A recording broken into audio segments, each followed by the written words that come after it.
for your patience. The call will begin momentarily. Thank you for your patience. The call will begin momentarily.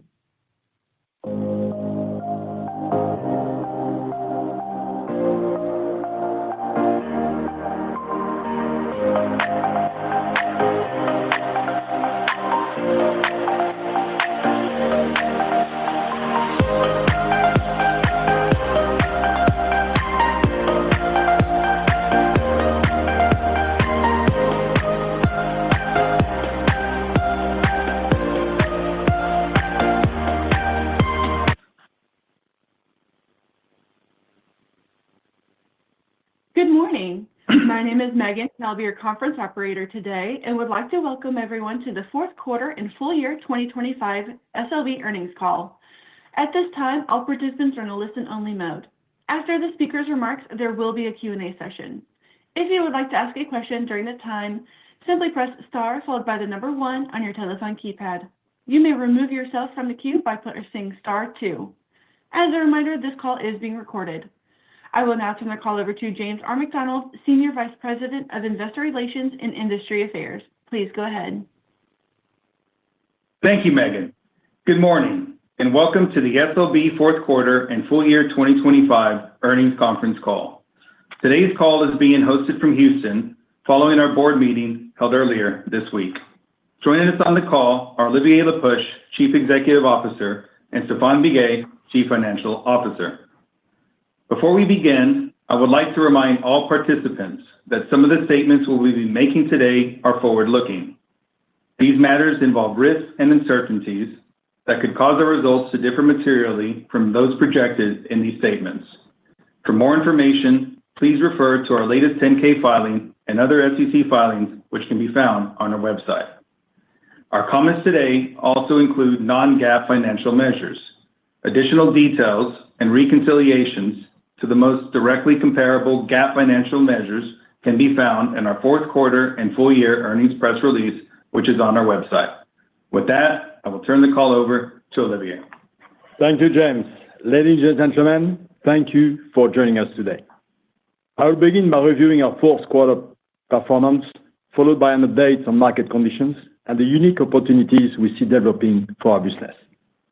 I will then share our outlook for the first quarter and expectations for the full year 2026. Stéphane will then provide additional details on our financial results, and finally, we will open the line for your questions. Let's begin. We ended the year with strong operational and financial performance in the fourth quarter, achieving sequential revenue growth, margin expansion, and substantial cash flow generation.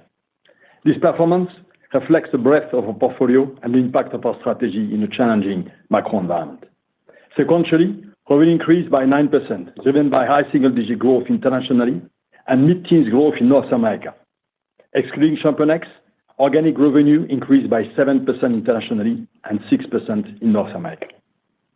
We saw sequential growth across all our geographies for the first time since the second quarter of 2024.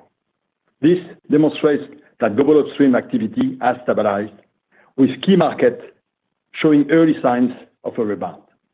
This helped us to deliver approximately $500 million of organic revenue growth this quarter, in addition to a roughly $300 million contribution from ChampionX, resulting from an extra month of consolidation. Let me briefly discuss a few highlights from the quarter. First, we benefited from strong year-end product sales in Production Systems globally, higher exploration data sales, and strong demand for digital operation across all areas. Second, activity increased across the Middle East, led by Saudi Arabia, and with momentum in UAE due to a combination of sustained gas development and increased oil field intervention activity. Third, we delivered strong results across Asia, with increased activity in Australasia, East Asia, and Indonesia, as this market continued to benefit from offshore gas development. Notably, this quarter also marked the return of growth in Saudi Arabia and across sub-Saharan Africa, with flat revenue in Mexico. These three basins actually accounted for the entire organic revenue decline in the full year of 2025. And directionally, we expect activity in this market to improve as we move throughout 2026. Turning to the divisions. In the fourth quarter, Production Systems and Digital led the way, while reservoir performance was up slightly and well construction revenue was steady. The strength in production system was driven by increased demand for production chemicals, artificial lift, and process technology and solutions, as well as backlog execution completions and OneSubsea. When excluding the ChampionX contribution, this division still grew by double digits sequentially and maintained its momentum with several contract awards during the quarter, as you can see from today's highlights. Digital also continued to grow at a healthy rate, driven by strong growth in digital exploration with year-end sales in the Gulf of America, Brazil, and Angola, as well as robust increase in digital operation and platform application. Digital annual recurring revenue surpassed $1 billion, reflecting year-on-year growth of 15%. We also announced several exciting digital milestones in the fourth quarter, including launching Tela, an agentic AI assistant purpose-built to transform the upstream energy sector, and forming a partnership with ADNOC to launch an AI-powered production system optimization platform. These underscore the opportunity for AI to continue to reshape industry operations. Meanwhile, in reservoir performance, sequential growth was a result of increased stimulation activity in the Middle East and Asia, and higher intervention activity in Europe and Africa. In well construction, higher offshore drilling activity in North America and Europe and Africa was offset by declines in some land markets. Additionally, our fourth quarter revenue benefited from resumption of production in the APS projects of Ecuador. Overall, our fourth quarter results are a positive indication of the opportunity that lies ahead. I want to thank the entire Slb team for delivering excellent performance for our customers throughout 2025 and finishing the year on such a strong note. Turning to the market environment. Near-term oversupply may continue to exert downward pressure on commodity price through the first half of 2026, while elevated geopolitical uncertainties should provide a price floor. E&P operators are therefore expected to remain cautious and to backload their 2026 budget. As supply and demand continues to rebalance into 2027, conditions will likely support a gradual recovery in upstream investment, with activity in key international markets and offshore deepwater exiting 2026 at higher level than 2025. Indeed, economic growth, increasing population, and large-scale manufacturing and infrastructure investments, particularly in the US and China related to AI, will inherently drive more demand in both oil and gas. Coupled with the natural decline of existing oil and gas assets, we believe these will be the key drivers for the rebalancing of supply and demand. In the meantime, our customers are focused on delivering the lowest cost incremental buys. This means capturing efficiencies at scale, and in our view, that requires more technology, more integration, and more digital solutions. Today, operators are increasingly prioritizing performance assurance across the asset lifecycle, reducing development timelines and accelerating optimization through digital solutions. SLB is uniquely positioned to deliver value in this environment by integrating equipment with intelligent and autonomous digital capabilities to reduce downtime, improve efficiency, and increase productivity, as witnessed by the rapid uptake in our digital operations. Additionally, production recovery has emerged as a critical domain for value creation, not only in brownfield and mature assets, but also across greenfield developments and tiebacks.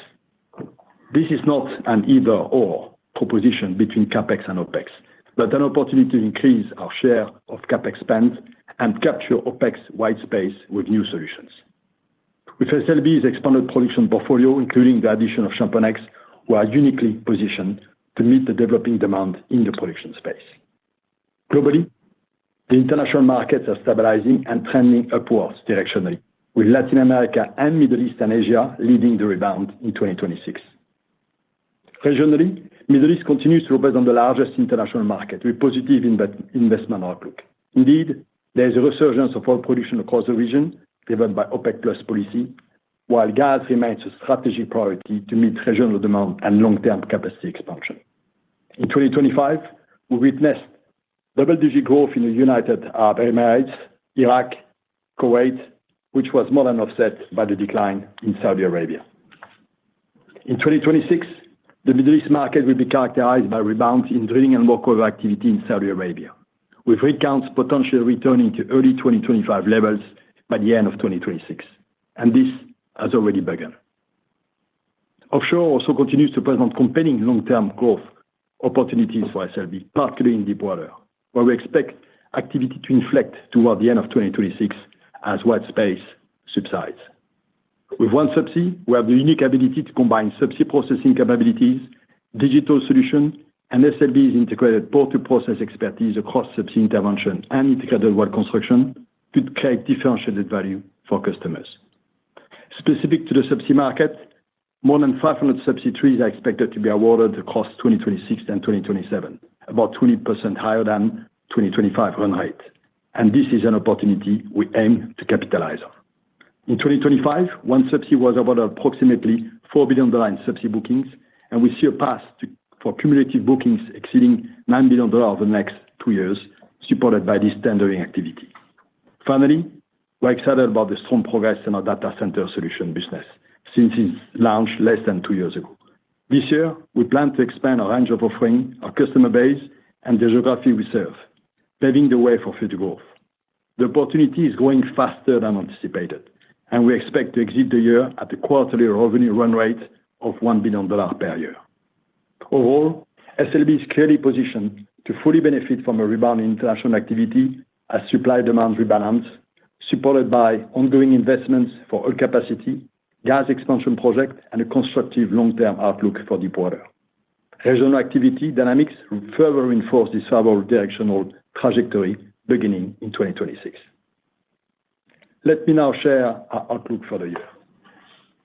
The headwinds we face in 2025 in certain markets may become tailwinds for our business this year. We anticipate this will translate into higher fourth quarter revenue exit rate in 2026 compared to the fourth quarter of 2025. For the full year, assuming oil price remains range-bound in the high 50s to low 60 range, we expect 2026 revenue to be between $36.9 billion to $37.7 billion. In North America, we will benefit from the addition of 7 months of activity from ChampionX, stronger offshore activity tied to customer plans, and accelerated growth in data centers, while upstream land activity will continue to decline year-on-year. In international markets, revenue is expected to trend upwards over the year, resulting in a slight year-over-year increase. Growth will come from Latin America and the Middle East and Asia, while Europe and Africa is anticipated to decline slightly. Let me now describe how these dynamics will unfold across the divisions. In digital, revenue is expected to grow at the same pace as 2025, driven by digital operations. Production system will increase, mostly benefiting from a full year of ChampionX revenue. Reservoir performance will be flattish, while well construction will decline slightly. Revenue in the all other category will be flat year-on-year. Considering the loss of revenue from the divested Palliser asset will be offset by growth in the data center solutions. This revenue outlook translates into adjusted EBITDA between $8.6 billion to $9.1 billion with margins remaining in line with full year 2025 levels. Finally, with visibility into another year of strong cash flow, we will return more than $4 billion to shareholders in 2026 through the combination of the increased dividend that we announced this morning and share repurchase.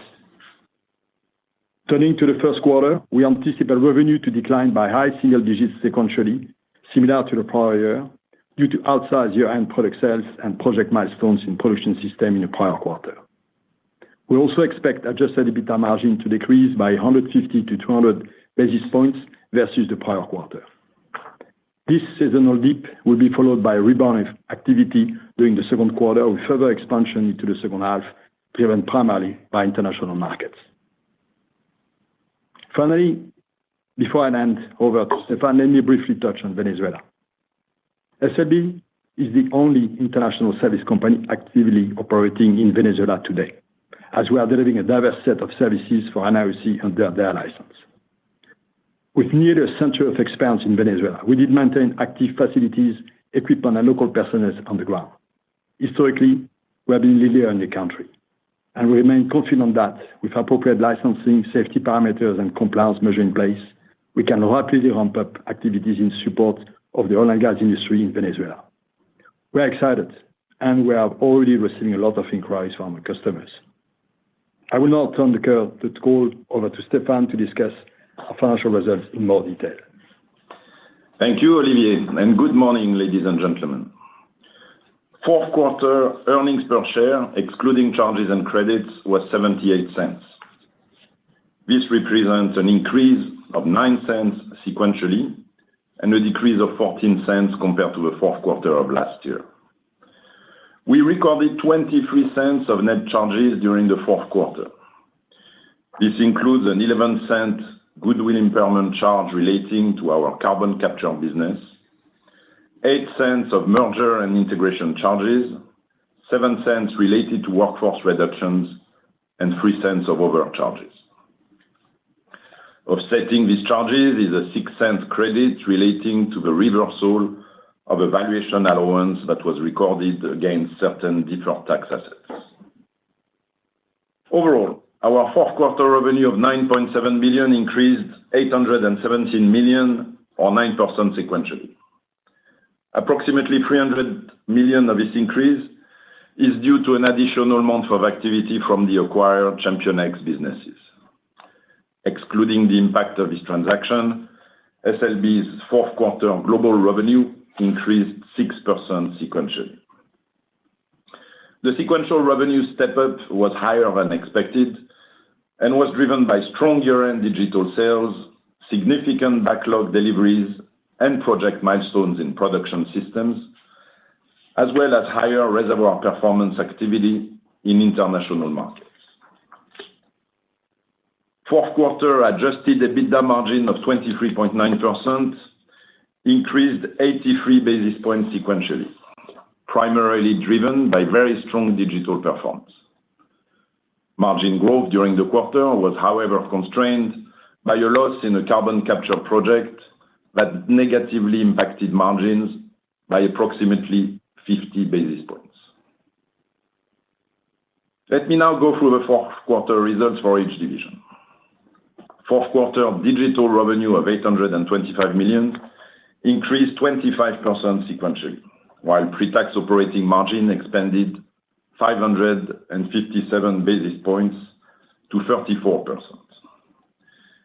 These results were driven by strong year-end sales in digital exploration and increased revenue in both digital operations and platforms and applications. Notably, for the full year, digital revenue of $2.7 billion grew 9%. The combination of this growth rate and the full-year EBITDA margin of 35% well exceeded the widely recognized Rule of 40. In addition, digital annual recurring revenue surpassed $1 billion, reflecting year-on-year growth of 15%. Finally, trailing 12-month net recurring revenue was 103% at the end of the fourth quarter. Reservoir performance revenue of $1.7 billion increased 4% sequentially, driven by strong international activity, particularly in Saudi Arabia, East Asia, Qatar, Indonesia, and Guyana. Pre-tax operating margin of 19.6% increased 105 basis points, largely due to a favorable activity mix in the Middle East. Well construction revenue of $2.9 billion decreased 1% sequentially, primarily driven by declines in Middle East and Asia, while pre-tax operating margin of 18.7% was slightly down. Production systems revenue of $4.1 billion increased 17% sequentially, reflecting a full quarter of activity from ChampionX. Excluding the impact of this acquisition, production systems revenue increased 11%, driven by strong sales of completions and artificial lift, as well as project milestones in process technologies, subsea, and valves. Pre-tax operating margin of 16% increased 20 basis points due to improved profitability in completions and production chemicals. Now turning to liquidity. During the fourth quarter, we generated $3 billion of cash flow from operations and $2.3 billion of free cash flow. This strong performance was due to the unwinding of working capital on significant customer collections and reduced inventory driven by year-end product deliveries. For the full year, we generated free cash flow of $4.1 billion, marking the third year in a row with free cash flow at or above $4 billion. As a result, net debt reduced by $1.8 billion during the quarter to end the year at $7.4 billion. Capital investments, including CapEx and investments in APS projects and exploration data, were $716 million in the fourth quarter and $2.4 billion for the full year. For the full year, we returned a total of $4 billion to our shareholders, with approximately $2.4 billion in stock repurchases and $1.6 billion in dividends. Looking ahead, let me now provide some additional color on our outlook for 2026, building on the details Olivier shared earlier. We expect revenue to benefit from a full year of ChampionX, which will result in incremental revenue of approximately $1.8 billion in 2026. This increase will be partially offset by the effects of the 2025 divestitures of our interest in the Palliser APS project in Canada and of our rig business in the Middle East. These two businesses accounted for approximately $350 million in combined revenue in 2025.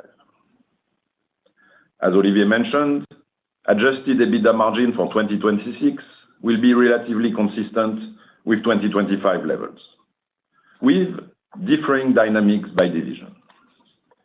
Digital margin will increase slightly year-on-year on continued top-line growth. Production systems margin will increase, primarily driven by synergies from the ChampionX acquisition, where we still expect to achieve approximately half of the $400 million of total synergies by the end of 2026, $30 million of which were achieved in 2025. About 75% of the synergies will benefit production systems, with the remaining portion benefiting well construction and reservoir performance. The positive effect of ChampionX synergies on production system margins will be partially offset by unfavorable technology mix within the division. In reservoir performance and well construction, despite activity levels stabilizing, margins will be down year-on-year due to activity mix and pricing headwinds in select markets. From a below-the-line perspective, corporate costs will increase year-on-year, driven by an incremental $70 million of intangible asset amortization expense as a result of a full year of ChampionX. Additionally, we expect our effective tax rate to be approximately 20%, representing a slight increase from 2025. While we expect overall activity to stabilize and increase from today's level in certain key international markets, we will remain disciplined in our capital allocation. In this regard, we expect our total capital investments to be approximately $2.5 billion in 2026. This should lead to another year of strong free cash flow generation. As a result, today, we announced a 3.5% dividend increase, and we expect to return more than $4 billion to our shareholders in 2026 through a combination of dividends and stock buybacks. We are currently targeting to buy back the same $2.4 billion that we repurchased in 2025. However, this amount could increase as the year unfolds, depending on our free cash flow generation progress and our visibility on the business outlook. I will now turn the conference call back to Olivier. Thank you, Stéphane. I believe, Megan, that we are ready for the Q&A session. We will now begin the Q&A session. If you would like to ask a question, please press star followed by one on your telephone keypad. Your first question comes from the line of Steve Richardson from Evercore ISI. Your line is open. Hi, good morning. Morning, Steve. Hi.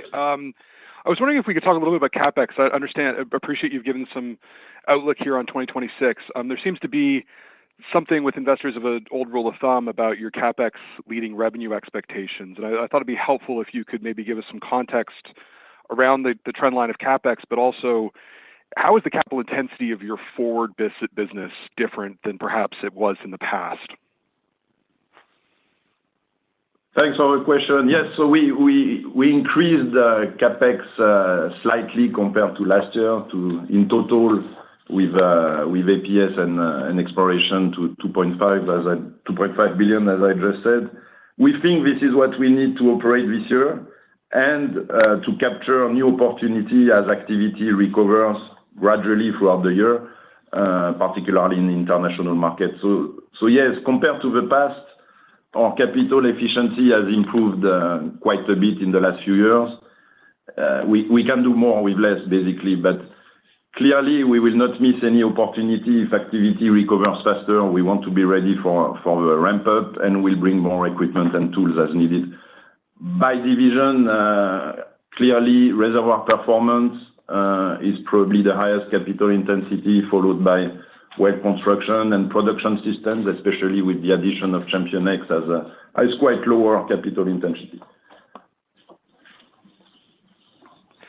Thank you.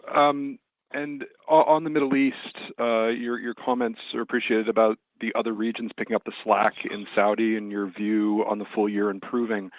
I was wondering if you could talk. What we're seeing is the IOCs are seeing a lot more opportunity across North Africa and the Middle East. And I was wondering if you could talk a little bit about your mix or your expectation of your kind of customer mix as you go into 26, and how much of that is driving some of this optimism on improvement versus some of your traditional customers on the national oil companies.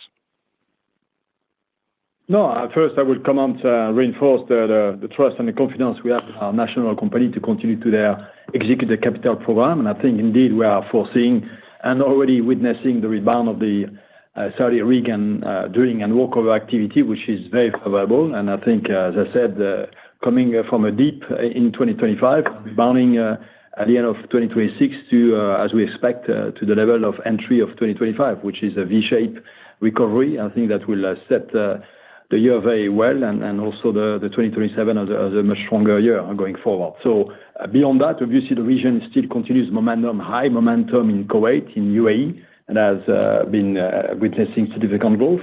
But coming to international, indeed, Libya, I think is attracting, and there's a conference this week, next week, and Libya is attracting a lot of investment, and we have been the early benefiter of this, and we see Libya high trajectory of growth. We have seen it in the last couple of years, and we foresee this will continue well into 26 and 27, driven by investment coming back in country from an international company. Algeria has been successful in the licensing round, and I think is exploring unconventional in the south, and also getting additional independence coming back into country. So we see a rebound in Algeria that will strengthen in 2027.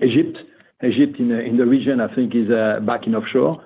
Additional rigs will mobilize in deepwater offshore Egypt, as well as in Egypt, due to the support that the government has provided, and again the return of investment into Egypt. And finally, Iraq, I think, has been an area of growth last year, will continue to be significant going forward. So Iraq is where some international companies are investing, and I think we are associated with this directly. So we have a strong exposure in all of these markets where international companies are joining. And finally, I would say that the unconventional UAE is a place where newcomers are appraising the resource and ready to scale their investment from appraisal in 26 to 27 development going forward. So a combination of oil attractiveness in the region, Libya, Iraq, particularly for international company, and gas in the region. Qatar obviously steady, but also the upcoming UAE and unconventional and deepwater offshore East Med. So that's the template, and I've said the favorable outlook from NOC and international company in the Middle East. Thanks so much. Thank you. Thank you. Your next question comes from the line of James West with Melius Research. Your line is open. Thanks. Good morning, Olivier, Stéphane.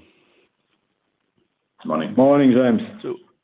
So Olivier, curious, so with the headwinds bottoming here, Saudi, Mexico, some of the white space in deep water, sub-Saharan Africa, and everything looking kind of up and to the right, how are you thinking about the exit rate for 26 versus the exit rate we saw in 25? Certainly, it's going to be higher, but what kind of, if you give us some observations or thoughts on kind of magnitude of how this upcycle will begin?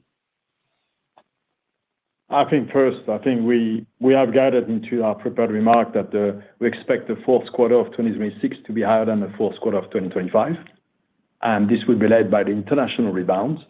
Secondly, as we gathered the first quarter as a marked decline compared to last year Q4, we will see a gradual recovery, again, driven mostly by international market throughout the year.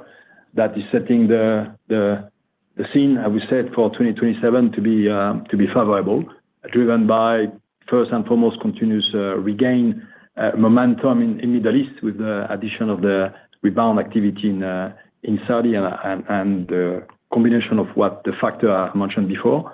Asia, I think, has been on a momentum. Latin America as well. I think a bit offshore base in Latin America, or a bit in Argentina. We are experiencing a slight rebound of Mexico, driven by deepwater activity in Mexico coming back.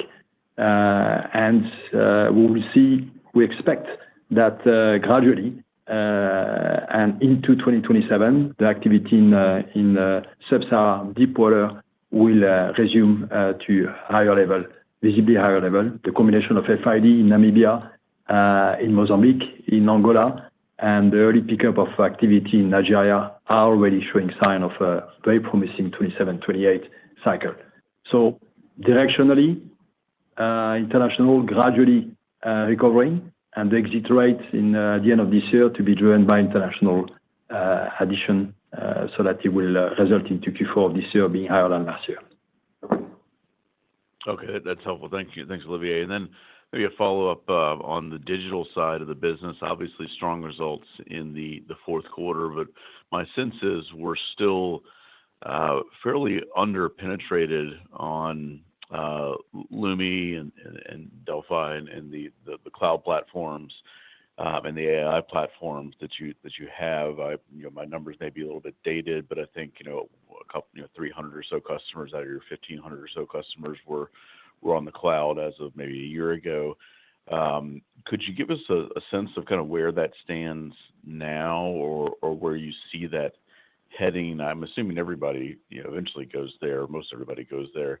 But just the magnitude of what that could mean for your digital business, I'm assuming it's pretty accretive. No, long term, I think we believe that the potential of digital to transform our industry, from the asset team productivity to the efficiency of digital operation between drilling or producing assets, I think is very significant. I think we are just touching the early innings of that transformation, and we're using a multi-pronged approach towards this. First and foremost, a strategy built on a platform approach to it, and I think you mentioned the combination of Delphi, Lumi, and Tela, and we have been indeed gradually gaining a lot of traction with our customer to recognize that a platform is the approach to have the most benefit to combine the geoscience, the production, the drilling, the operation workflow improvement that everybody is looking for. But if you look at the momentum that we are benefiting from today, the momentum comes from digital operation that I think you have seen is getting significant benefits, because it's where I think the rubber hits the ground and where the customer are seeing and materializing the savings in drilling performance, in production NPT reduction, in production optimization, and we are benefiting from that. But obviously, we are pursuing adoption of data and AI. Lumi, which we launched 4 or 5 quarters ago, is already having more than 50 customers of an adoption. Tela, that we launched less than 3 months ago, has already more than a dozen customers that are engaging and working with us to create this foundation model that can transform their whole geoscience workflow, or that can automatically detect and optimize autonomously some producing assets, as you have seen with ADNOC announcement that we have done. So we are pleased with progress, surprised with the uptake on digital operation, believe this momentum continues, and very confident that the secular trend that the industry is continuing to witness will benefit our platform approach, and that Lumi, Delphi, and Tela will be at the core of this industry transformation going forward. Thanks, Olivier. Thank you. Thank you. Your next question will go to the line of Aaron Jayaram with JP Morgan. Your line is open. Yeah, good morning, Olivier. I was wondering if you could frame...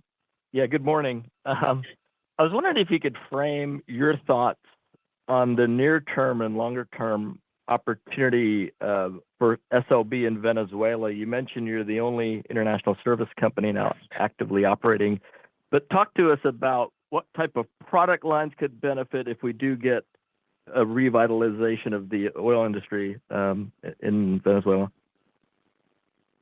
Obviously, we have to preface this with the condition, the right condition, including licensing, including payments, and operating license will have to be put in place. But assuming that the conditions are set for investment to resume and to accelerate, not only from the customer that we are serving today, but from new customer re-entering or entering the country, we have historically been the largest supplier, the largest partner of the national company, and the largest supplier in service technology in country. Historically, we had about 10 years ago more than 3,000 people, and we were recording visibly more than $1 billion revenue at that time.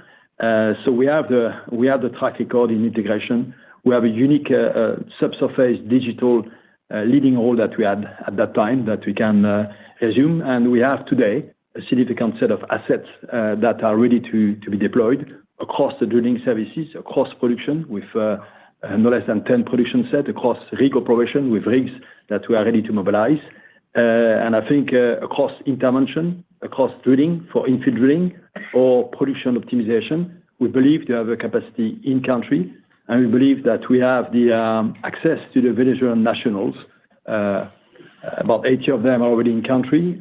We have more than 1,000 Venezuelan that we can currently employ in the company, and some of them will be welcoming to work back in Venezuela. And we have almost 2,000 alumni that I think we have kept in touch with that will be also ready to be joining us as we move forward. So as I said, long term, under the right condition, we can be the leading partner for customers there. And I think I've quoted the number where we were before, and I think the future will tell us when and as this can accelerate. But we are ready, and we're already receiving a lot of incoming calls, as I would say, to explore options going forward. Great, that's helpful. Olivier, my follow-up is wondering if you could talk a little bit about your data center infrastructure business. You mentioned that you expect to reach a $1 billion run rate in revenue, if I heard you correct, by year end. Can you talk a little bit about the solutions you're providing today, and maybe how you're thinking about organic and even inorganic opportunities to grow that business over time? Yeah, I think, and you heard me correctly. I think this is amazing what you have put together in less than 18 months. I think the rate of growth, the customer engagement that we are getting, the traction we are getting with hyperscalers, and I think is amazing. And yes, we put together a setup that is focused on the modular manufacturing capability and co-engineering of data center solution. From several and cooling solution. And we are aiming at increasing not only our scope, but also our footprint, as we have announced last quarter, doubling our capacity to respond to the pipeline and to respond to the backlog we have. And we continue to be expanding both in terms of scope, in terms of around this manufacturing design capability for modular data center solution. We will be this year growing internationally. We'll be this year adding new customers to our portfolio and preparing ourselves to grow throughout the year. In 2027, $1 billion is the run rate, but we'll be significantly above this in 2027. And we believe that we see growth through the rest of the decade internationally. And indeed, as we explore and respond to the requests from our customers who are looking for integrator in this space, we will look for complementing our current capability that we have built organically, and to look at what could help complement this and accelerate our market penetration and make us as a fulfilled partner for our customers going forward, technology throughout the life cycle of the data center for construction and operation. Great, thanks. Thank you. Thank you. Your next question comes from the line of David Anderson with Barclays. Your line is open. Great, thank you. Good morning, Olivier. If we compare Schlumberger today or SLB, if we compare SLB today versus 10 years ago, in addition to digital, I think the biggest shift is now the emphasis on production and recovery. I was wondering if you could talk a little bit more specifically about the growth opportunity in the next few years as we think about OneSubsea, ChampionX, artificial lift. If I think about OneSubsea, I'm thinking about backlog conversion accelerating. In Guyana, Venezuela, potentially Venezuela could be growth engines in chemicals, and then artificial lift in the Middle East. Could you sort of frame this growth opportunity for us over the next few years on this side of your business? No, absolutely, Dave. I think production recovery, as we call it, is a new chapter for the company, something that we have decided strategically to invest, because we believe that first is a market that has significant opportunity for value creation through technology, through integration, through digital. And we believe that we needed to own and have access to a broader portfolio, hence the access to the ChampionX, chemical, OpEx, and fulfilled lift technology, and the digital platform addition that put us very well placed into that market. So now the customer response is very positive. And indeed, I think as you look at the priority of our customers today into a challenging commodity on pricing environment, it's all about getting more from the asset that they have under production, and hence the return of the higher barrel for lower cost is a priority. So we're getting a lot of intake into our lift solution, into our digital production, as you have heard, and indeed trying to realizing today the benefit of chemistry for not only production assurance, chemistry for but also chemistry for reservoir performance or recovery.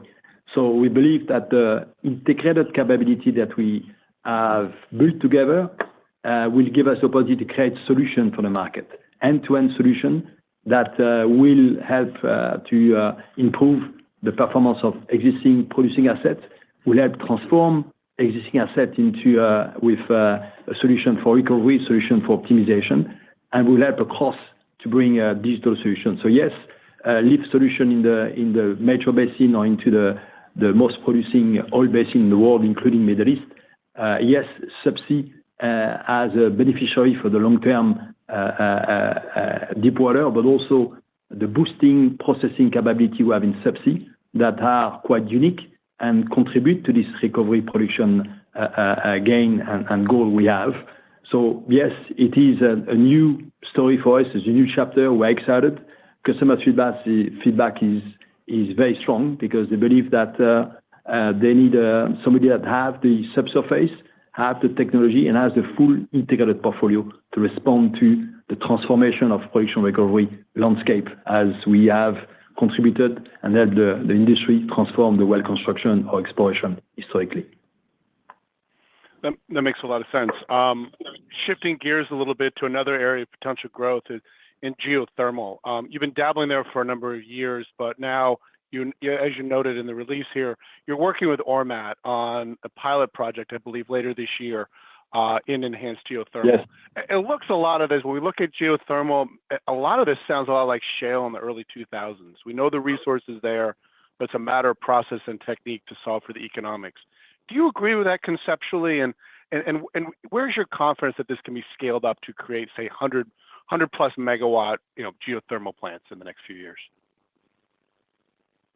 No, absolutely. I think, Dave, let me first step back and explain the reason why we have partnered with Ormat and the potential we see in this partnership. First is to put together the two leading companies in their field. We are subsurface leader in geothermal, helping to characterize the geothermal source and then develop the wells and develop the solution to produce the heat and the hot water from those wells. And Ormat is leaders into building geothermal power plants and understanding the full life cycle. So putting this together and providing the industry for one integrated offering, I think was very well received by the industry and will help accelerate providing conventional geothermal, bridge power or base power for some of the data center in the future. So that's clearly the first aspect. The second, obviously, we have put this together because we believe that we want to together explore and optimize through a development of an asset or two assets in the future, in near future, into the unconventional geothermal. And yes, we believe this is a field that has significant potential, but we want to do it right. We want to do science. We want to do with technology. We want to do with digital modeling of the process so that we get it right and we understand how to scale it economically, how to make it viable, how to make it safe, and then how to offer it together to the market in the near future. So that's the ambition. So we have done this for a reason, and I think we will be developing this asset. We'll be experimenting in this asset, appraising, and then getting ready with technology, with digital, and with joint offering to offer this at scale to the market in the US and beyond. Very exciting. Thank you. Thank you. Thank you. Your next question comes from the line of Neil Mehta with Goldman Sachs. Your line is open. Yeah, thank you so much, Olivier and team. I guess the first question is more of a macro question, Olivier. You have a unique perspective on this big debate that's in the market right now about how much OPEC spare capacity really lives there in markets like the Middle East. And, of course, recognizing that there's probably limitations about what you could say. Your perspective on that question, I think, would be helpful for us as we think about the back end of the oil curve. No, I think you have been reading what I'm reading, and I think I don't want to reveal more, but I think OPEC Plus has been unwinding 2.2 million barrels, and I think when you fast forward in a year from now, when the unbalance that still exists in today will start to subside, and then the market will balance itself. I don't think there will be much spare capacity available, sign of which you see by the reinvestment into oil capacity sustenance investment that are happening across the Middle East, and oil intervention and intervention activity in which we have a strong exposure is benefiting from this. So yes, I don't think you have some of the OPEC member beyond the Middle East that are not necessarily having an easy path towards sustaining their existing production. So all in, I think it bodes very well to our focus on production recovery, which is focusing on providing a technology, the integrated capability to sustain production, enhance recovery. And I think that's where we will see adoption of this. But I don't think there is significant spare beyond what has been released back to the market. Hence, the market will tighten in rebalance into 27 and beyond. Hence, we'll set the condition for a better outlook as an investment backdrop for the industry from 27 and beyond. Yeah, that makes sense to us. And then Another market we'd love to get your perspective on is Mexico.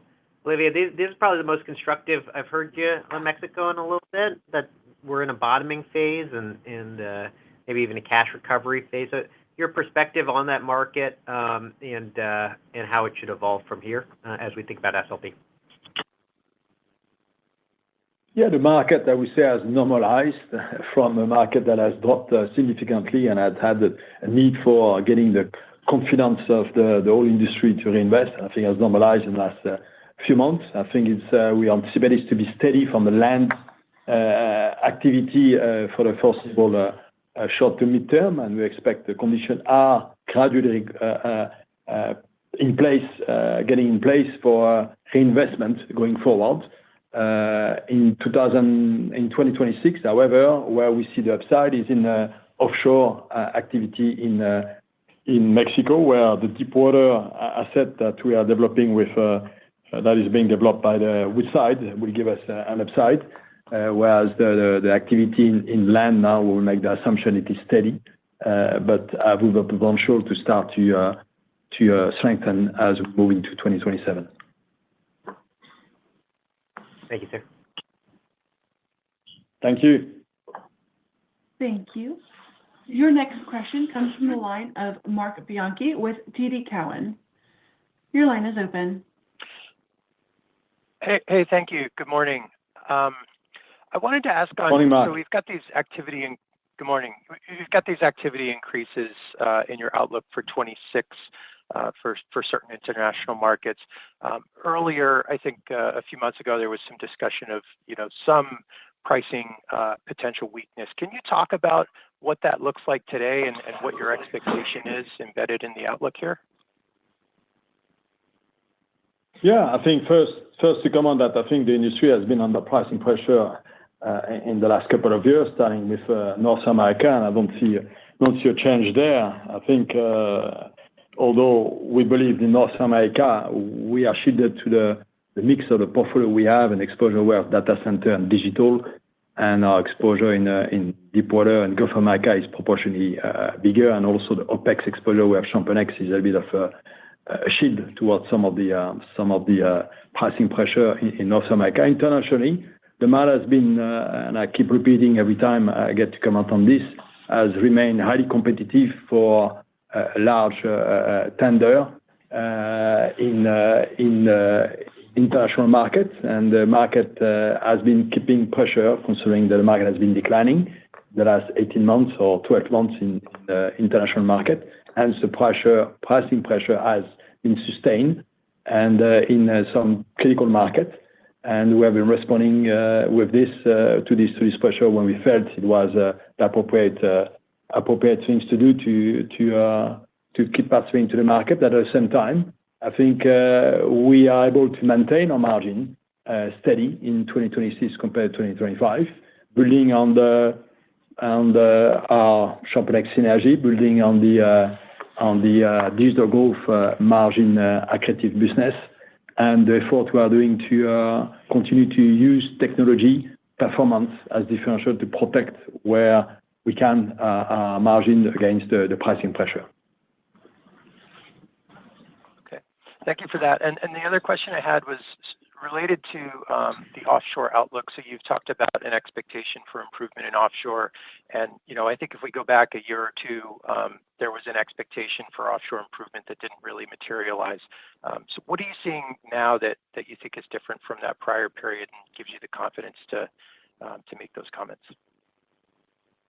No, the comments I'm making is that I believe that the FID and the booking will improve in 2026, setting the right setup and context for 2027, 2028 offshore cycle rebound. Whether this is material in 2026, yes, in certain markets. In East Asia, the activity of Indonesia, the market will strengthen in deepwater, and I think this will reflect into this year. In Sub-Saharan Africa, this is more a trend of FID of project from Namibia to Angola and Mozambique that will set the context for a marked rebound going forward, and these FID are happening as we speak, being negotiated and being pending. And in Americas, I think the continuous momentum in Brazil, in Guyana or Suriname, and I think are here to stay with the metro basin, Gulf of America, metro basin of the North Sea, remaining steady somehow, although with a slight decline in the North Sea. So we believe that the FID, the economics are favorable, and the pipeline of FID across Africa and Asia are set to create a rebound of activity going forward from as we turn into 2027. Thank you very much. Thank you. Thank you. Your last question comes from the line of Scott Gruber with Citigroup. Your line is open. Yes, Morning, good morning. Scott. So I want to come back to the data center solutions business. Olivier, you mentioned expanding the business abroad. So does the billion-dollar target capture any of that international growth opportunity, or would that be future upside? And how quickly could this materialize? And ultimately, as you leverage your global relationships, could the international opportunity become even larger than your U.S. business? Difficult to say whether it could become larger, but easy to tell you that it will grow. And this year will be the first step into establishing ourselves in Asia and to provide this modular manufacturing solution to our customer there. Also, we initiate a partnership to design a next generation data center in one country in the Asia region. And then we expect to also look at our relationship to embed and go further, including Middle East in the near future. So these are the places where we have ambition to leverage our hyperscaler relationship and our modular manufacturing capability, ability to source locally, ability to manufacture everywhere. I think it's something unique that not so many companies can do and scale and replicate what we have done the last 18 months. So that's what we look forward, and that's where we are excited about the international market. But US is still the hot market, and US is where we believe we have the most exciting pipeline in 26 and in 27 coming our way, and will not miss that market. Oh, got it. Appreciate that color. And then I want to come back to the question Stephen asked at the beginning on CapEx.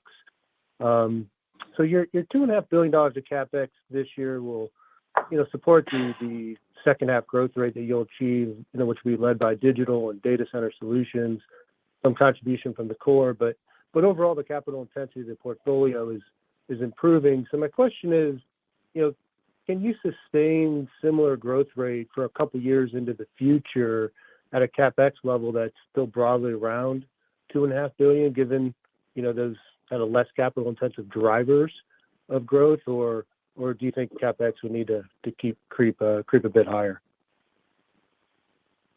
Look, as I said before, we'll do what it takes to not miss any opportunity. But again, we have really improved our capital efficiency over the last 5 to 6 years, so we can really operate with less. But if growth really comes at high growth rates, we will have to increase beyond the 2.5 billion for sure. But as a percentage of revenue, that will still remain pretty low compared to what we were doing before, and still quite in the low end of the range we had guided before, of 5 to 7% of revenue. That's excluding APS and exploration data. So yes, we'll increase as necessary, but it will go with increased cash flow as well. And some of the growth that we will be seeing is production and recovery, as we elaborated on before, as well as digital. And that doesn't require as much CapEx as the well-centric businesses. So this is how we can maneuver within that range, basically. So without some acceleration in the kind of core business, you would expect the CapEx to sales ratio to continue to improve over the next couple of years? Is that fair? It will be more or less, as a percentage of revenue, it will stay within that 5 to 7% we've guided before, but it's more below. As you have seen, we've been closer to 5 and 7, so we will remain at the low end of that range in the future. Okay. I appreciate the call. Thank you. Thank you. Thank you, Scott. Ladies and gentlemen, I will now turn